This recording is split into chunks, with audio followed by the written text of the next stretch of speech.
গতকালই প্রকাশিত হয়েছে একাদশ দ্বাদশের কাউন্সেলিং এর দিনক্ষণ। তো আগামী 24 তারিখে যাদের কাউন্সেলিং আছে বা যারা এমপ্যানেল রয়েছে কাউন্সেলিং আগামী দিনে আছে, তাদের এই মুহূর্তে কি করণীয়। পাশাপাশি বলবো যে তোমরা কাউন্সেলিংয়ে কোন কোন ডকুমেন্টস সঙ্গে নিয়ে যাবে এবং যারা ওয়েটিংয়ে আছো তাদের এই মুহূর্তে তাদের কি কর্তব্য, তাদের কি করণীয়, আমি এসব নিয়ে আজকে বিস্তারিত আলোচনায় আসছি। তো প্রত্যেককে চ্যানেলটা সাবস্ক্রাইব করে দেবে এমন গুরুত্বপূর্ণ এসএসসি এবং পিএসসি আপডেট সবার আগে পাওয়ার জন্য। প্রথম আজকে বলে রাখি যে গতকাল সন্ধ্যায় প্রকাশিত হয়েছে একাদশ দ্বাদশের কাউন্সেলিং এর সময়। দেখো সেখানে তোমরা জানো যে 20 ফেব্রুয়ারি থেকে তোমাদের স্কুল লিস্ট দেওয়া হবে এবং সেখানে ইন্টিমেশন লেটার ডাউনলোড করতে দেওয়া হবে 20 তারিখ থেকে, এটা পরিষ্কার।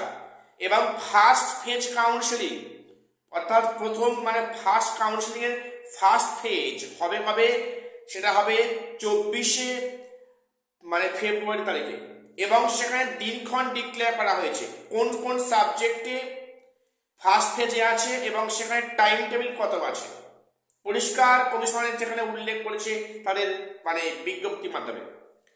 তো এখন বিষয়টা যে 24 তারিখে যাদের কাউন্সেলিং পড়েছে, যে সাবজেক্টে 24 তারিখে কাউন্সেলিং আছে বা যারা এম প্যানেল আছো কাউন্সেলিং আগামীতে আছে, তাদের কি করণীয় এই মুহূর্তে।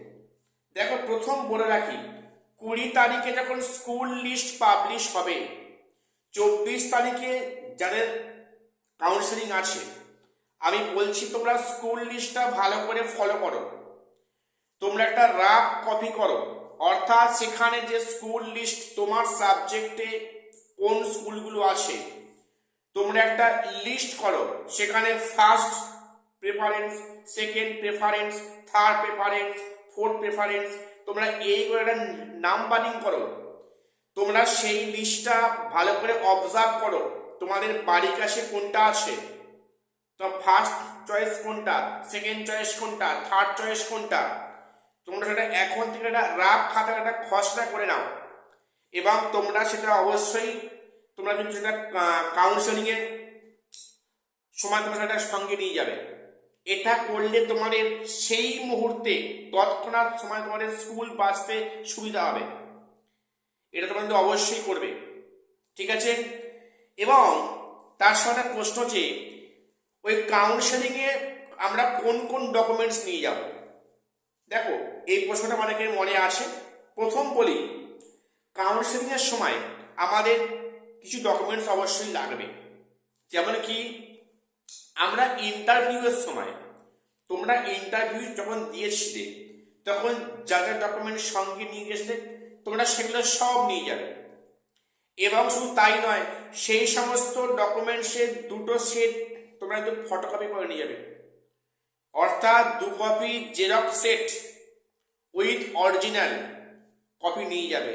প্লাস এখানে কাউন্সেলিং এর যে ইন্টিমেশন লেটার তোমরা অবশ্যই সেখানে অরিজিনাল এবং 2 কপি সেখানে ফটোকপি বা সেখানে তোমরা 2 কপি জেরক্স কপি করে রাখবে।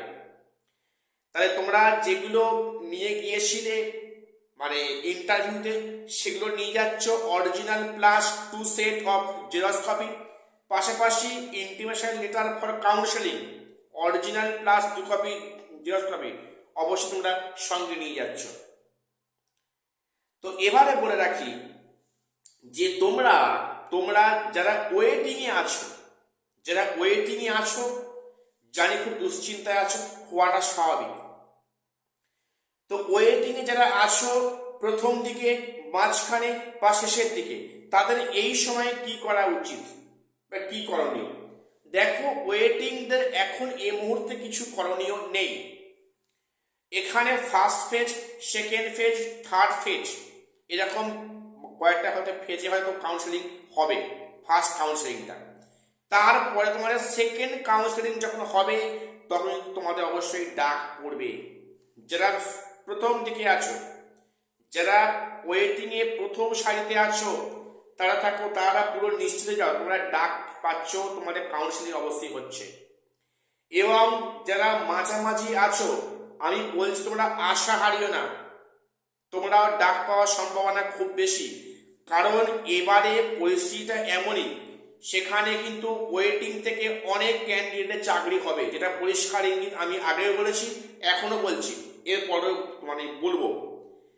এখন এবছরে বা এই পার্সপেক্টিভে যা অবস্থা, সেখানে যেহেতু 2016 ইন সার্ভিসটা আছেন ওয়েটিংয়ে, অনেক আছেন, প্রচুর সংখ্যায় আছে, তো সেখানে ওয়েটিংয়ে যারা আছো আমি তোমাদের বলছি বি পজিটিভ।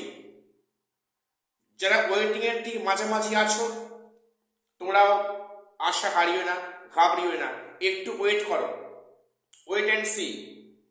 তোমরা অবশ্যই ডাক পাচ্ছ, পাওয়ার চান্স খুব খুব বেশি।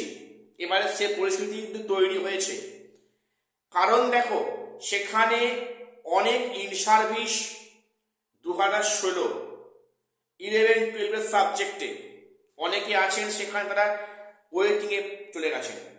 শুধু তাই নয়, ওয়েটিংয়ের শেষের দিকে আছে, তো যেই সাবজেক্টটা ক্লাস 9-10 নেই তাহলে এটা 9-10 চান্স পাওয়ার কোনো অপশান নেই।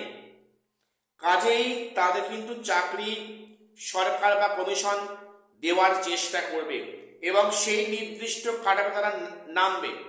সেই কাটাবে নামলে কিন্তু সেখানে অনেকেই সেখানে ফ্রেশার্সরা ডাক পেয়ে যাবে।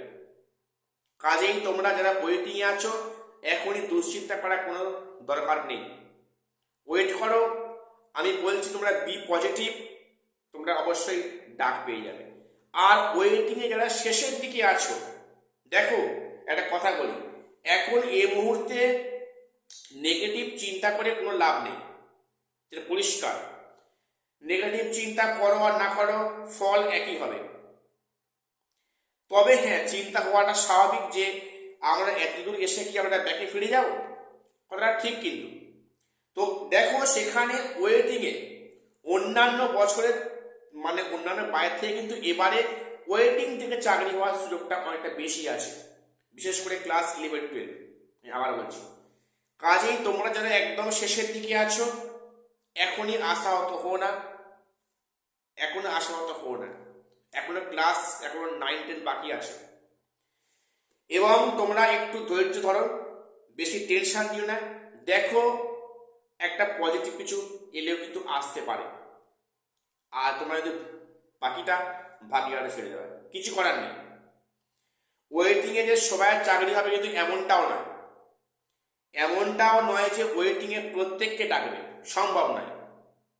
তবে অনেক সাবজেক্টে কিন্তু ওয়েটিংয়ে অনেক শেষ অবধি ডাকবে, এটাই খবর।